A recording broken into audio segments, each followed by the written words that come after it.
c'était des bons jours pour moi. Tu connais, je suis appris un état, je suis content que j'ai été élevé comme ça, parce que ça m'a fait apprécier ma vie mieux aujourd'hui qu'il y en a. Il y a des enfants élevés aujourd'hui qui n'ont jamais fait des boucheries. Ça ne connaît pas quoi c'est une boucherie, tu connais? Mhm. But, j'aimerais proche tous les enfants voir une fois comment a eu la viande vient, que ça mange à la table. Mhm. Tu connais, c'est pareil comme tes volailles. Ça mange du poulet frit. Ça qu'on n'a pas eu ce poulet le vient. Ça croit, c'est juste que ça venu d'une boîte, tu connais? Oui. Et ce serait beaucoup intéressant pour montrer à les jeunes aujourd'hui comment tout ça devient. Oui, quand on faisait notre boucherie, on prenait les tripes. Mhm. Les femmes nettoyaient les tripes et on prenait les tripes qui étaient plus petits, on tourne la grosseur et on prenait comme 4 ou 5 tripes et on les mettait dans les grosses tripes. On saisonnait ça, on faisait une saumure, on saisonnait ça d'une saumure et on les amarrait sur une corde. On courait la corde à travers la grosse tripe. Et là, ça faisait comme un casing, Et là, on bouconnait les andouilles plus qu'on bouconnait les saucisses, parce que tu avais un tas de tripes pour aller en travers, comparé d'une saucisse. On aurait bouconné ça comme tout l'après-midi, toute la nuit, et proche toute la journée le lendemain. Parce que tu avais un tas de tripes dans la grosse tripe, tu vois. Tu avais pour faire ça. Et on les bouconnait pour, tu peux dire, proche 2 jours. 2 jours. Et ça, c'était pour mettre dans du gombo, des différents assaisonnements, plus les gombo que n'importe quoi d'autre. Et c'était des tripes. C'est ça, c'était dans ce temps-là. But, on aurait tout le temps fait plusieurs andouilles. On gardait autant de tripes qu'on pouvait faire pour notre saucisse et notre boudin. Mais on en avait tout le temps assez pour se faire quelques andouilles. Tu connais? Mhm. Ça se fait... ça, c'était une chose en enfant état. Et on faisait tout ça dans l'hiver. Je t'avais pas dit ça la dernière fois. Mais on faisait ça plus dans l'hiver parce que tu avais besoin de ton maillot froid. Si c'est trop chaud, tu as de la misère à protéger ta viande. Dans les jarres, joliment longtemps. Tu peux les garder joliment longtemps. Aussi longtemps que tu avais une bonne saumure, ça les protectait. Aujourd'hui, ça use toute qualité de chemical pour préserver la viande. Ouais. Nous autres, on n'avait pas ça. C'était plus comme ton sel et ton poivre et ton piment, des affaires comme ça. Tu connais? Et comme je dis, ça faisait une saumure. Une saumure, c'est comme un liquide de tout l'assaisonnement que tu mettais dedans. Et naturellement, la viande te faisait un jus, tu vois. Ça se fait... et comme tu as dit tout à l'heure, tu mettais ça sur le bord nord. C'était fraîche. On restait dans une grosse maison. On avait une galerie au nord, on avait une au sud, on avait au ouest et au est. On avait. Tu pouvais rotate des fois, ça dépendait comment ton vent est après. Tu connais? On mettait ça sur la galerie, sur le bord nord. Tu connais? Comme je dis, on faisait les petits salés, des affaires comme ça. On mettait des saucisses dans de la graisse de cochon, on mettait ça sur la galerie. Et c'était un bon snack quand on revenait de l'école. On pouvait aller dans la graisse, s'attraper de la saucisse et juste ôter la graisse et tu en mangeais ça parce que c'était cuit. Parce que c'était boucané, c'était cuit. Et les six salés, ça faisait une saumure.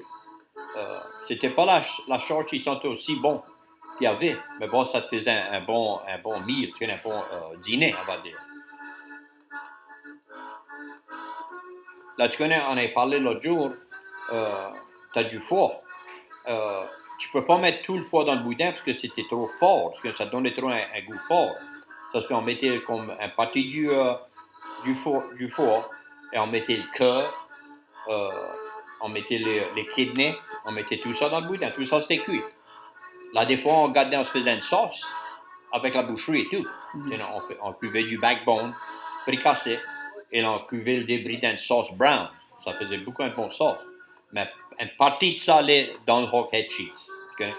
Et le Hawkhead cheese, on cuvait ça, puis tu cuis. Tu peux prendre du gras du cochon, comme la coine avec le gras. Tu peux prendre ça, puis bouillir ça, parce que c'était tendre. Et c'est ça que tu faisais ton gel pour ton Hawkhead cheese. Quand tu mettais ta viande dedans, ça gel, ça faisait comme un gel. Et on mettait ça dans des assiettes. on mettait ça dans les assiettes, on mettait ça dans la glacière, on va dire. Mhm. Et quand ça venait froid, on les stackait un on top de l'autre. Et tu coupais ça. Tu connais un tas de monde quand tu dis, oh, man, du hawkhead, ça, c'est des têtes de cochon. Ça use plus ça aujourd'hui, les têtes. Ça use les Boston Butt, ou l'épaule de cochon, on va dire. But, Ou le cou.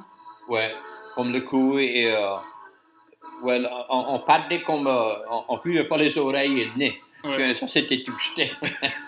But proche, ça sont utilisés dans le vieux temps. Est-ce que ça s'appelait ça quoi s'appelait le nez du cochon? Le squeal. Oh. Ça mettait ce qu'on squeal dans le manger des fois. OK. Les ponces, on nettoyait les ponces et tout. Et on les bourrait des fois avec de la viande de saucisse, des fois du phare, on faisait du phare avec de la viande et du riz. On bourrait ça et tu cuisais ça dans l'oven. Aujourd'hui, un tas de monde les bouconne. Dans ce temps-là, on les bouconnait, mais pas autant qu'on bouconne aujourd'hui. Comme aujourd'hui, on bouconne proche tous les ponces. On ne garde pas rien fraîche. C'est tout bouconné. Et tu peux les bouillir. Il y a du monde qui va prendre une ponce et ça va les mettre dans un gombo. Ça serve ça comme un andouille, tu connais?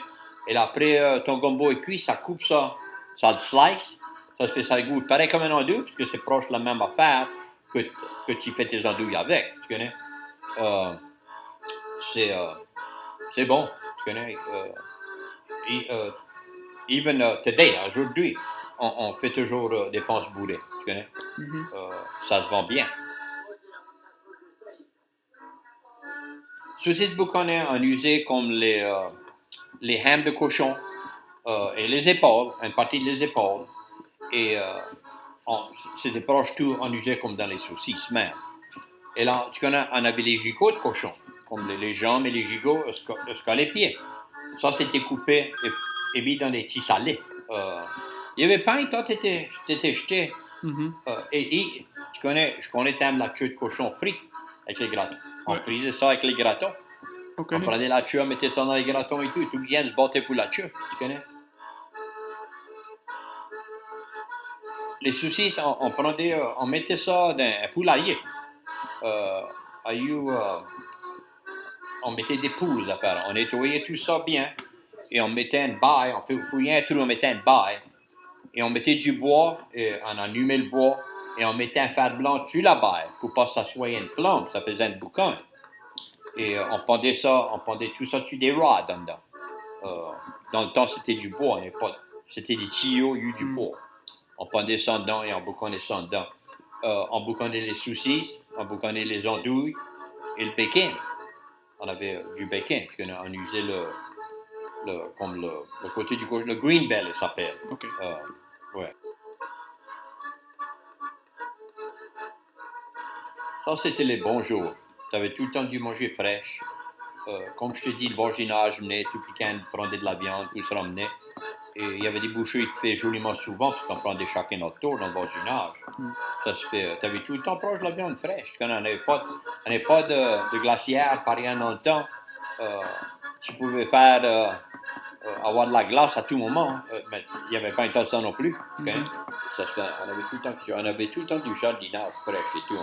On faisait une grosse récolte, mais on avait un gros jardin et on plantait un tas de jardinage. Ça se fait, on avait tout quelque chose de fraîche. Ça, c'est une chose, c'était bon. On n'avait pas besoin de se tracasser d'aller travailler dans le gym, parce qu'on avait exercice assez. On n'avait pas besoin de gym dans ces jours-là, qui m'ont dit.